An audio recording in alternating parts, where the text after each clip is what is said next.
राधे राधे भक्त जैनों, आज आप सुनेंगे बृहस्पतिवार व्रत की विधि। पूष माह को छोड़कर किसी भी हिंदी महीने से बृहस्पतिवार के व्रत की शुरुआत कर सकते हैं। व्रत की शुरुआत शुक्ल पक्ष से करना शुभ माना जाता है। नियम के अनुसार बृहस्पतिवार के लगातार 7-16 व्रत रखने चाहिए और 8वें या 17वें बृहस्पतिवार को उद्यापन किया जाता है। लेकिन इस बीच यदि महिलाओं को मासिक धर्म होता है तो उन्हें उस बृहस्पतिवार का व्रत को छोड़कर अगले बृहस्पतिवार से व्रत की गिनती करनी चाहिए।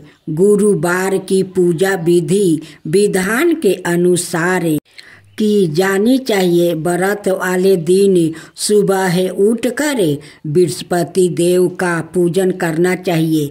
बृहस्पति देव का पूजन पीली वस्तु, पीले फूल, चने की दाल, मुनका, पीली मिठाई, पीले चावल और हल्दी चढ़ा कर किया जाता है। अगर यह पूजा केले के पेड़ के सामने कर रहे हैं तो छोटा पीला कपड़ा चढ़ाइए। पूजा के लिए एक लोटे में जल रखिए, उसमें थोड़ी हल्दी डालकर भगवान या केले के पेड़ को स्नान कराए। इसके बाद उस लोटे में गुड़ और चने की दाल डाल दे और अगर आप केले के पेड़ की पूजा कर रहे हैं तो उसी पर डाल दे। भगवान का हल्दी या चंदन से तिलक करे, पीला चावल चढ़ाए, घी का दीपक जलाकर व्रत गाथा पढ़े। गाथा के बाद उपले पर हवन करे। गाय के उपले पर घी डालकर अग्नि प्रज्वलित करे, उस पर हवन समग्रही डाले, गुड़ और चने की आहुति दे। 5, 7 या 11 ओम गुण गुरुबे नाम मंत्र का जप करे। गाथा और चालीसा पढ़े और फिर आरती उतारे। अंत में क्षमा मांगकर प्रार्थना जरूर करे। अब आप सुने बृहस्पतिवार की पौराणिक व्रत कथा। प्राचीन समय की बात है, एक नगर में एक बड़ा व्यापारी रहता था। वो जहाज़ों में माल लदवा कर दूसरे देशों में भेजा करता था।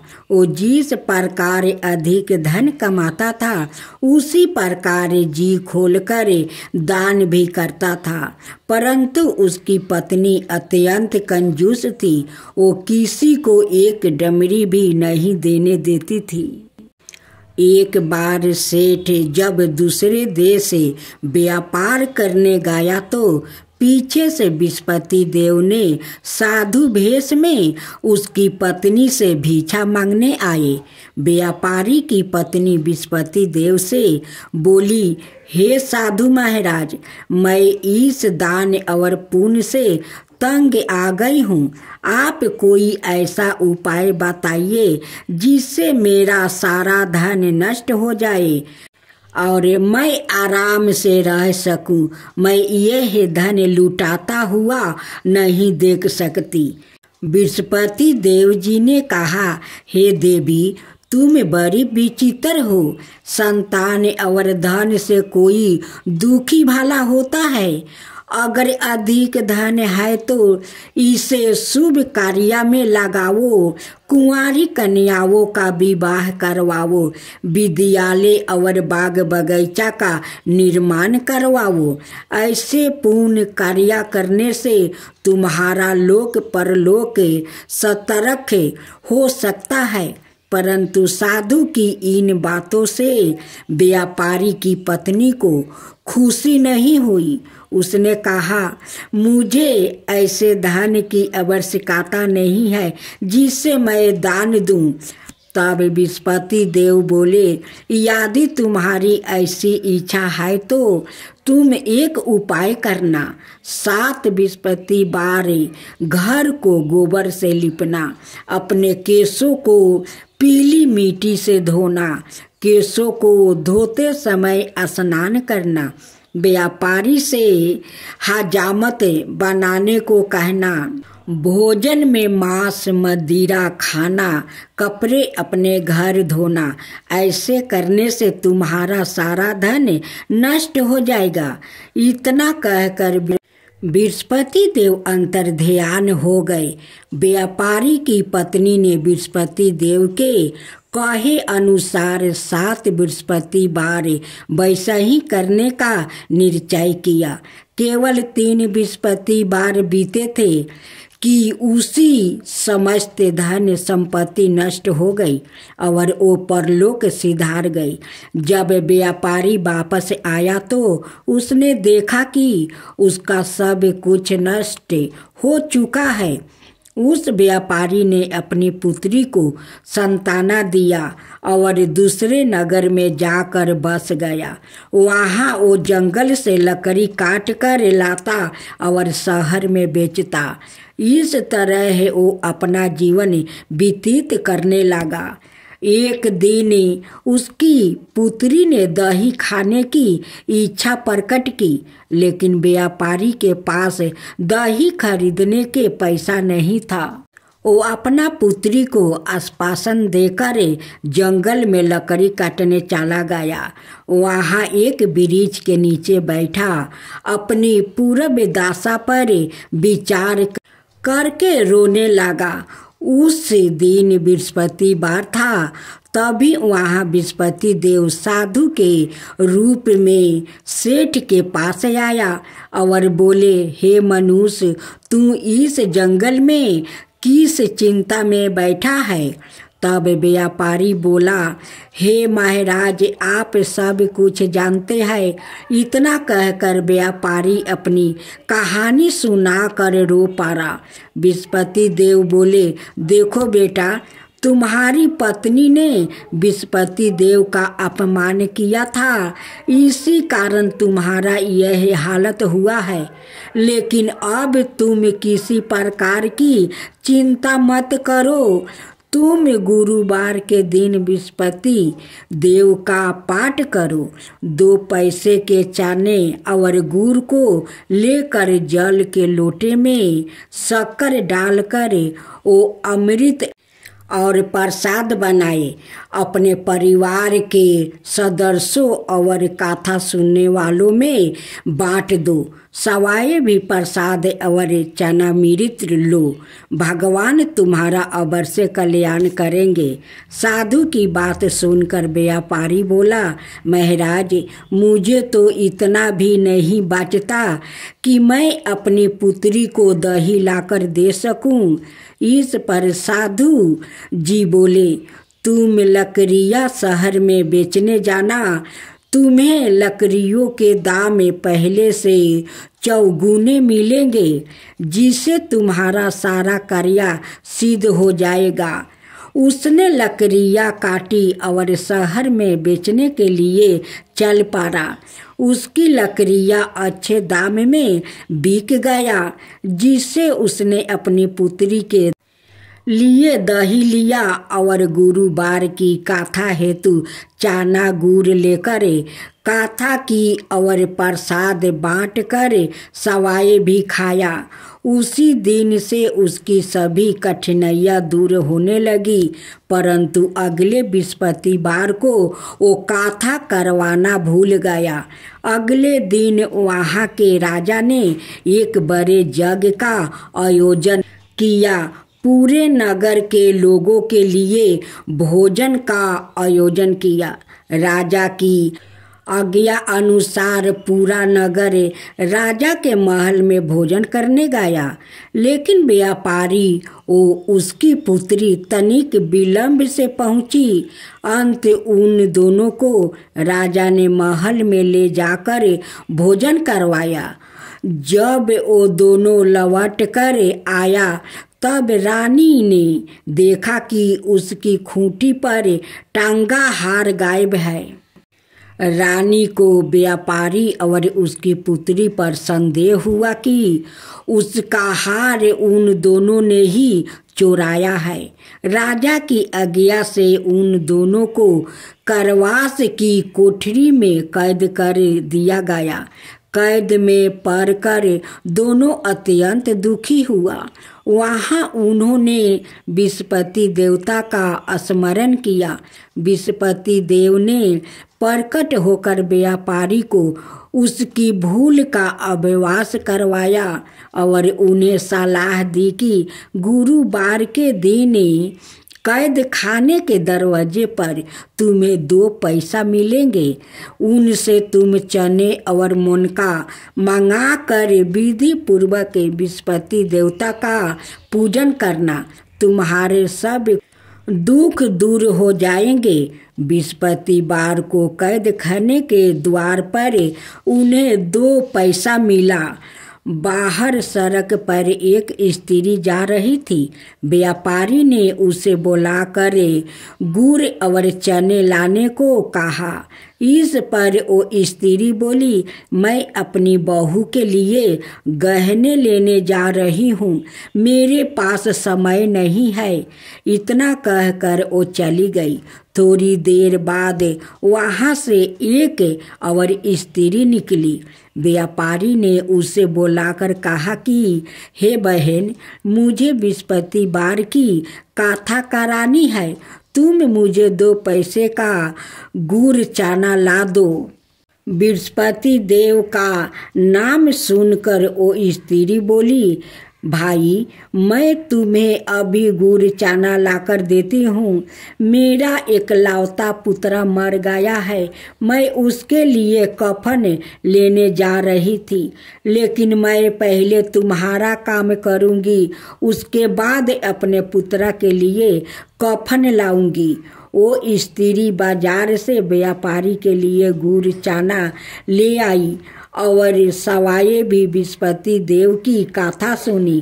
कथा के समाप्त होने पर वो स्त्री कफन लेकर अपने घर गई। घर पर लोग उसके पुत्र की लाश को राम नाम सत्य है कहते हुए शमशान ले जाने की तैयारी कर रहे थे। स्त्री बोली, मुझे अपने पुत्रा का मुख देख लेने दो। अपने पुत्रा का मुख देखकर उस स्त्री ने उसके मुंह में प्रसाद और चना मृत डाल दिया। प्रसाद और चना मृत के प्रभाव से वो पुनर्जीवित हो गया। पहली स्त्री जिसने बृहस्पति देव का निरादर किया था, वो जब अपने पुत्र के विवाह हेतु पुत्र वधू के लिए गहने लेकर लौटी और जैसे ही उसका पुत्र घोड़ी पर बैठकर निकला, वैसा ही घोड़ी ने ऐसी उछाल मारी कि वो घोड़ी से गिर कर मर गया। यह देख स्त्री रो रो कर बृहस्पति देव से क्षमा मांगने लगी। उस स्त्री की याचना से बृहस्पति देव साधु भेष में वहाँ पहुँचकर कहने लगे, देवी, तुम्हें अधिक विलाप करने की आवश्यकता नहीं है। यह बृहस्पति देव का अनादर करने के कारण हुआ है। तुम वापस जाकर मेरे भक्त से क्षमा मांगकर कथा सुनो, तब ही तुम्हारी मनोकामना पूर्ण होगी। जेल में जाकर उस स्त्री ने व्यापारी से माफ़ी मांगी और कथा सुनी। कथा के उपरंत वो प्रसाद और चनामृत लेकर अपने घर वापस गई। घर आकर उसने चनामृत अपने मृत्यु पुत्र के मुख में डाल दिया। चनामृत के प्रभाव से उसका पुत्र भी जीवित हो उठा। उसी रात बृहस्पति देव राजा के सपने में आए और बोले, हे राजन, तूने जिस व्यापारी और उसके पुत्री को जेल में कैद कर रखा है वो बिल्कुल निर्दोष है। तुम्हारी रानी का हार वही खूंटी पर टंगा है। दिन निकला तो राजा रानी ने हार खूंटी पर लटका हुआ देखा। राजा ने उस व्यापारी और उसकी पुत्री को रिहा कर दिया और उन्हें आधा राज्य देकर उसकी पुत्री का विवाह ऊंचे कुल में करवा कर दहेज में हीरे जवाहरात दिया।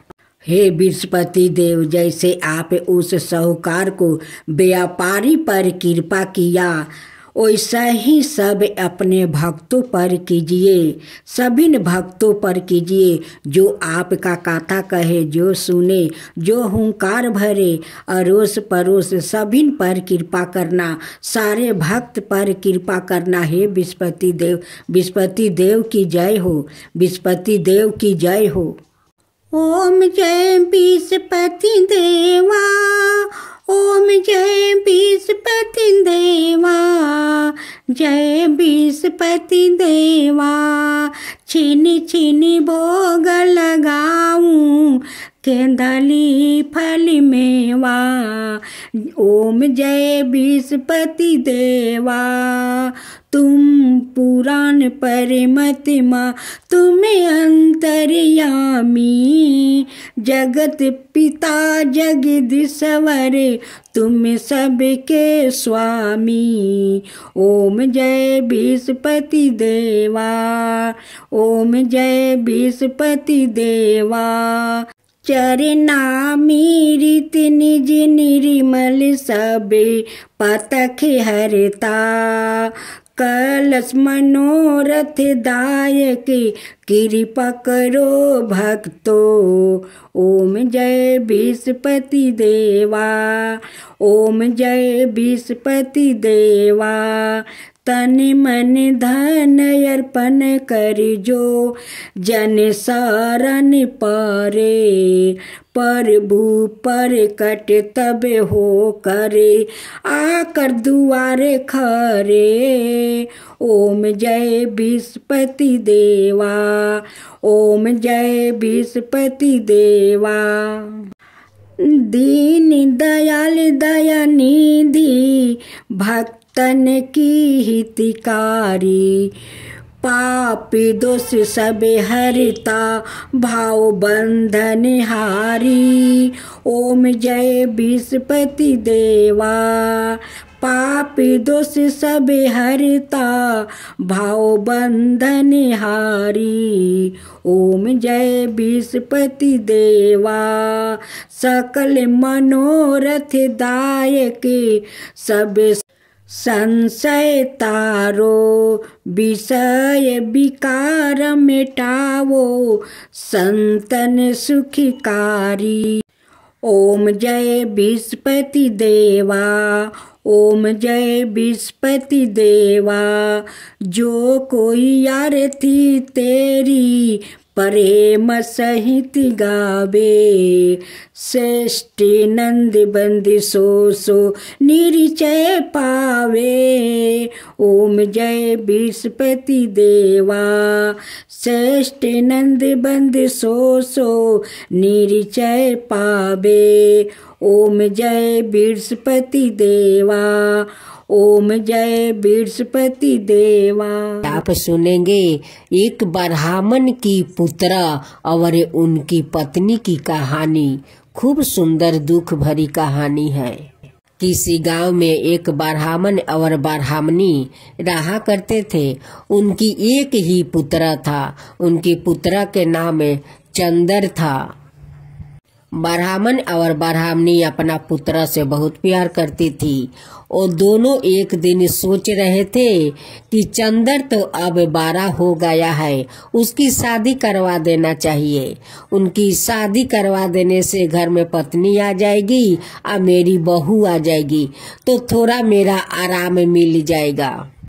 यही सोचकर ब्राह्मण ब्राह्मणी अपना चंदर को बहुत धाम-धूम से शादी करवा देते हैं। घर में बहू आती है। बहू के साथ चंदर कम से कम 2 महीना बिताया था। उसी 2 महीने में उनकी पेट में संतान आ गया था, लेकिन किसी को पता नहीं था, नहीं पत्नी का और नहीं पति का। एक दिन चंदर सोकर उठता है, अपना माँ से कहता है कि माँ देखो, अब तो मैं एक पेट से 2 पेट हो गया हूँ, अब मुझे परदेश जाना चाहिए। माँ ये बात सुनकर बहुत खुश हो जाती है, कहती है कि मेरा बेटा तो अब बहुत बड़ा हो गया है, अब अपना संसार संभालने के लिए बात करता है, कमाने के लिए बात करता है। चंदर कहता है कि माँ देखो, और कितना दिन मैं बैठकर खाना खाऊंगा, मैं परदेश जाता हूँ कमाने, मुझे तो अब कमाना चाहिए। देखो हमारा एक पेट से 2 पेट हो गया है। चंदर के पत्नी कहती है कि आप परदेश जाएंगे तो मुझे महके में छोड़ आइएगा, आकर एक बार गावना करा कर ले आइएगा। सासू माँ कहती है कि बहू तो ठीक है बात कहती है, जा बेटा उसको महके छोड़ाओ। चंदर अपना पत्नी को छोड़कर वो परदेश चला जाता है। वो 1 साल के बाद लौटता है और उनकी पत्नी का इधर एक संतान खूब सुंदर होता है। उनकी बेटा को देखते देखते 6 महीना का हो गया। जब चंदर परदेश से लौटा तो अपना माँ से कहता है कि माँ मैं जाता हूँ पत्नी को गावना कराने। माँ कहती है कि बेटा जा, तू गावना करा कर अपना पत्नी को ले आओ। जब चंदर अपना ससुराल जाता है तो उनकी सासू माँ उनकी बेटा को गोद में डाल देती है। अब तो चंदर कहता है कि ये किसका लड़का है। सासू माँ कहती है कि दामाद जी ये तो आपका ही बेटा है, 6 महीना का हो गया है।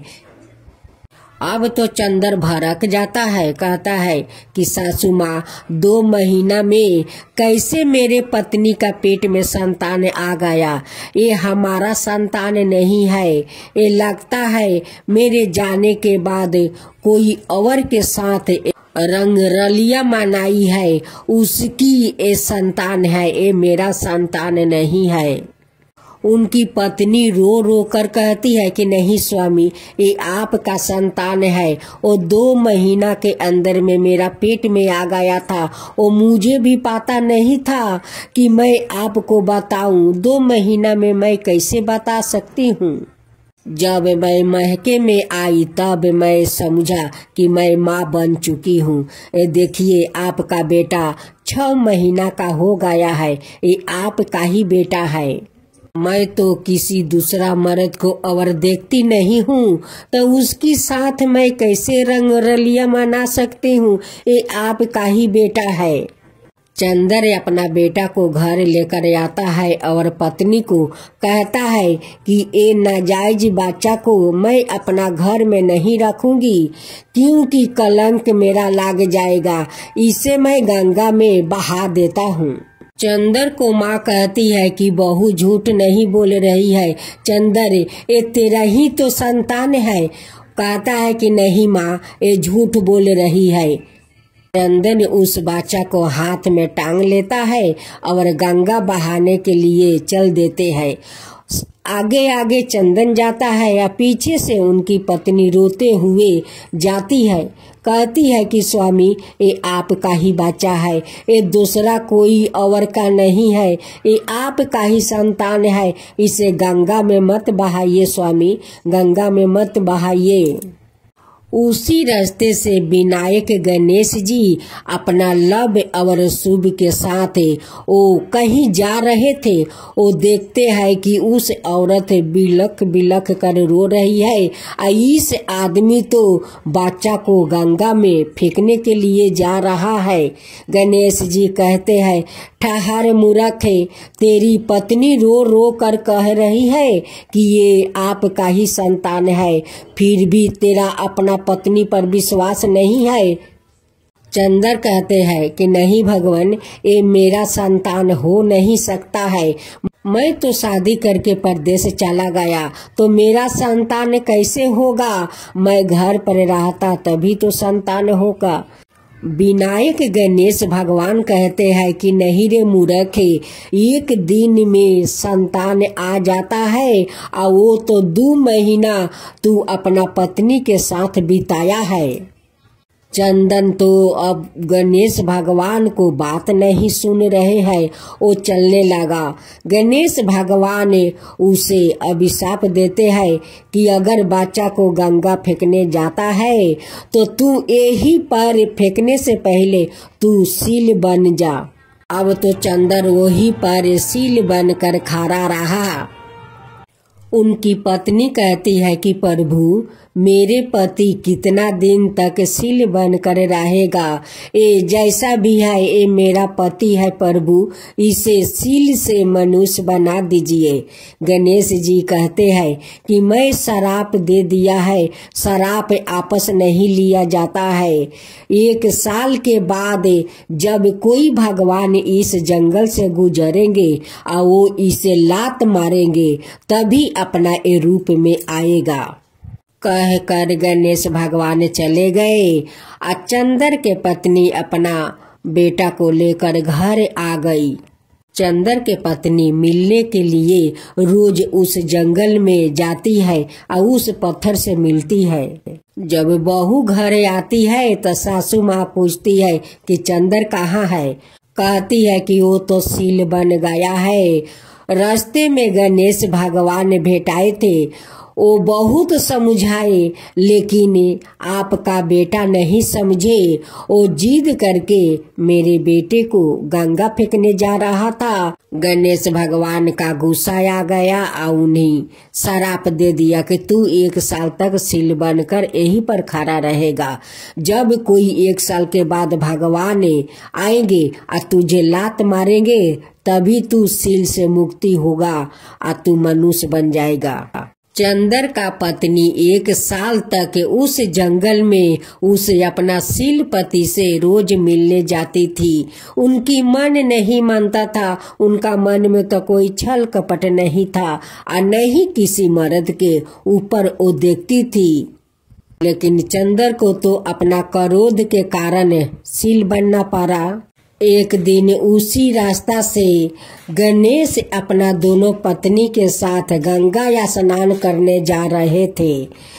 रिद्धि सिद्धि का उस सील पर नजर पड़ा। वो कहने लगी कि स्वामी देखिए ये सील कितना सुंदर है, आदमी के जैसा है। गणेश जी कहते हैं कि ये कोई कारण के लिए ये सील बना है, लगता है कोई पाप किया है उसी के कारण ये सील बना है। चंदर तो विनायक जी के शराप के कारण वो सील बना हुआ था। गणेश जी का दोनों पत्नी कहती है कि स्वामी इस सील को मुक्ति करवा दीजिए, इसे मनुष्य रूप में लाइए प्रभु, लाइए।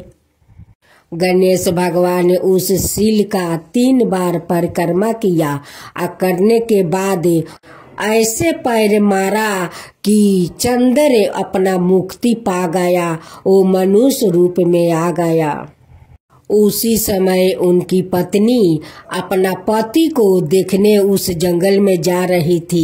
वो जाते जाते देखती है कि वहाँ पर तो गणेश भगवान अपना दोनों पत्नी के साथ है और गणेश भगवान तो मेरे पति को मुक्ति दिला दिया। विनायक जी सील बनाए और गणेश भगवान मुक्ति दिलाए। चंद्र और चंद्र का पत्नी दोनों गणेश भगवान का पैर पकड़ लेते हैं। कहते हैं कि भगवान, हमसे बहुत बड़ा पाप हो गया है कि अपना पत्नी को मैं पाप में ढकेल रहा था, मैं पाप लगा रहा था। मेरे पत्नी पापी नहीं है, ये किसी और को संतान नहीं है, वो संतान तो मेरा ही है। आज मैं अनाथ करने जा रहा था प्रभु, आज अपना बेटा को मैं गंगा में फेंक देता। आपको लोग झूठ नहीं कहते हैं कि आप विघ्नहर्ता है। जहाँ कोई तकलीफ होता है वहाँ आकर आप खड़ा हो जाते हैं, विघ्न हार लेते हैं। आप मेरा संतान को बचाया है प्रभु, ये कभी नहीं भूलूंगा, कभी नहीं भूलूंगा। आज से हम दोनों आपको धाम धूम से श्रद्धा भक्ति से गणेश जी का पूजा करेंगे। चंद्र अपना पत्नी के साथ घर आता है और गणेश भगवान को सब मिलकर धाम धूम से पूजा आरती करते हैं। जय। अब गणेश जी की आप सुनेंगे माँ तुलसी की कथा। पौराणिक कथाओं के आधार पर तुलसी कौन है और उन्हें पूजना क्यों जरूरी है, जानने के लिए इस कहानी को जानना होगा। माँ तुलसी का नाम बिंदा था। बिंदा का जन्म राक्षस कुल में हुआ था। राक्षस कुल में जन्म लेने के बावजूद भी बिंदा भगवान श्री विष्णु जी की परम भक्त थी और सदाए बड़े मन से उनकी पूजा अर्चना करती थी। बिंदा जब विवाह लायक हुई तो उनकी शादी राक्षस कुल के दानव राज जलंधर से कर दी गई।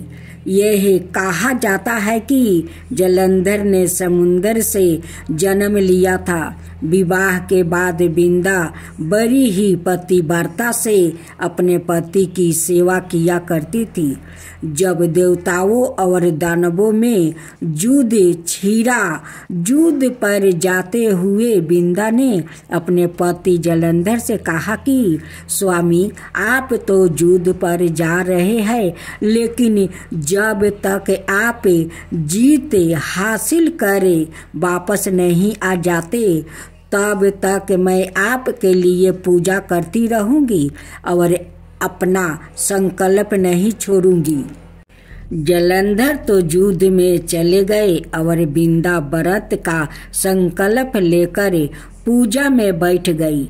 बिंदा के व्रत का प्रभाव इतना था कि देवता जलंधर से जीतने में नाकाम हो रहे थे।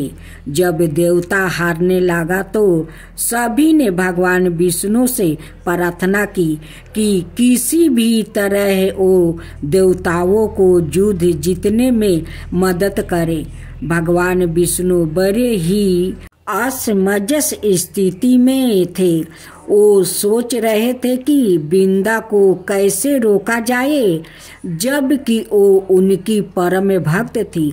बड़े ही सोचने के बाद श्री विष्णु जी ने बिंदा के साथ छल करने का निर्णय ही ले लिया। व्रत पूजा को तोड़ने के लिए उन्होंने बिंदा के पति जलंधर का रूप धारण किया और बिंदा के महल में जा पहुँचे। बिंदा ने जैसे ही अपने पति जलंधर को देखा तो उनके चरणों छूने के उद्देश्य से पूजा से उठ पड़ी, जिससे बिंदा का संकल्प टूट गया। बिंदा का व्रत संकल्प टूटते ही देवताओं ने दानव जलंधर का सिर धड़ से अलग करके उसे मार दिया गया। भगवान विष्णु के छल का पाता जब बिंदा को गाता हुआ तो पहले तो वो जलंधर का काटा हुआ सिर लेकर खूब रोई और सती होने के पहले विष्णु जी को पत्थर बन जाने का श्राप दिया। विष्णु जी पत्थर बन भी गया, लेकिन इस बात से सभी देवता देवियों और लक्ष्मी जी खूब रोने लगी। सभी ने मिलकर बिंदा से खूब मिनती की कि ओ विष्णु जी को शराप से मुक्ति कर दे। आखिरकार बिंदा मानी गई। भगवान विष्णु फिर से अपना अवतार में आए। विष्णु जी ने देखा कि बिंदा जिस जगह सती हुई उस जगह एक पौधा खिला हुआ है। बिंदा से किए गए छल का प्रायश्चित करते हुए विष्णु जी ने खिले हुए पौधों को तुलसी का नाम दिया और यह ऐलान किया कि आज से इनका नाम तुलसी है और मेरा एक रूप इस पत्थर के रूप में रहेगा, जिसे शालिग्राम के नाम से तुलसी जी के साथ ही पूजा जाएगा और तुलसी जी की पूजा के बगैर मैं कोई भी भोग स्वीकार नहीं करूँगा। तब से तुलसी जी की पूजा सभी करने लगे। तुलसी जी के साथ शालिग्राम जी का विवाह किया जाता है। एकादशी के दिन इसे तुलसी विवाह पर्व के रूप में मनाया जाता है। तुलसी बड़ी पवित्र और बड़े काम की चीज है। चरण मृत के साथ तुलसी को मिलाकर प्रसाद के रूप में ग्रहण किया जाता है।